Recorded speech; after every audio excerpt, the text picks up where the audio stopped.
Smart class ಮತ್ತು science theme park ನಿರ್ಮಾಣದ ವಿಚಾರವಾಗಿ ಜೆಡಿಎಸ್ ಶಾಸಕಾಂಗ ಪಕ್ಷದ ಉಪನಾಯಕರು ಆಗಿರುವ ಬೀದರ್ ದಕ್ಷಿಣ ವಿಧಾನಸಭಾ ಕ್ಷೇತ್ರದ ಶಾಸಕ ಬಂಡೆಪ್ಪ ಕಾಶೆಂಪುರ್ ಅವರ ಕ್ಷೇತ್ರ ವ್ಯಾಪ್ತಿಯ ಕಾಶೆಂಪುರ್ ಗ್ರಾಮದ ಸರ್ಕಾರಿ ಶಾಲೆಯಲ್ಲಿ ವಿವಿಧ ಇಲಾಖೆಯ ಅಧಿಕಾರಿಗಳೊಂದಿಗೆ ಸಭೆ ನಡೆಸಿದರು.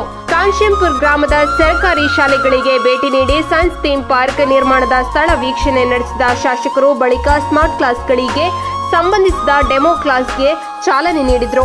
ಇದೇ ವೇಳೆ ಸೈನ್ಸ್ ಥೀಮ್ ಪಾರ್ಕ್ಗೆ ಸಂಬಂಧಿಸಿದ ಕನ್ಸಲ್ಟೆಂಟ್ಗಳಾದ ಕೃಷ್ಣ ಕೆಆರ್ ಬಿ ಕುಲಕರ್ಣಿ, ನಿರ್ಮಿತ ಕೇಂದ್ರದ ಅಧಿಕಾರಿಗಳಾದ ಮಠಪತಿ ಸೇರಿದಂತೆ ವಿವಿಧ ಇಲಾಖೆಯ ಅಧಿಕಾರಿಗಳೊಂದಿಗೆ smart class, science theme park ನಿರ್ಮಾಣ ಸೇರಿದಂತೆ ವಿವಿಧ ವಿಷಯಗಳ ಬಗ್ಗೆ ಚರ್ಚೆ ನಡೆಸಿದರು.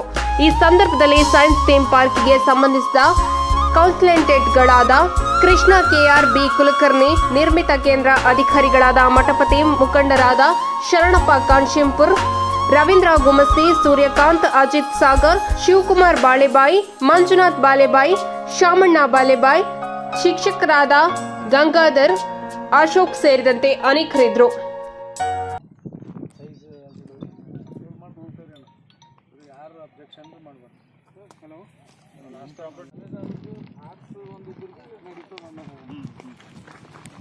ಕೃತಿಗಳು: ಕೃಷ್ಣಕುಮಾರಿ, ಉಯ್ಯಾಲೆ, ಸಖಿಗೀತ, ನಾಗಲೀಲೆ, ಮೇಘದೂತ, ಗಂಗಾವತರಣ, ಸೂರ್ಯಪಾನ, ನಗೆಯ ಹೊಗೆ, ಸಾಹಿತ್ಯದ ವಿರಾಟ್ ಸ್ವರೂಪ ಮೊದಲಾದ ಕೃತಿಗಳು.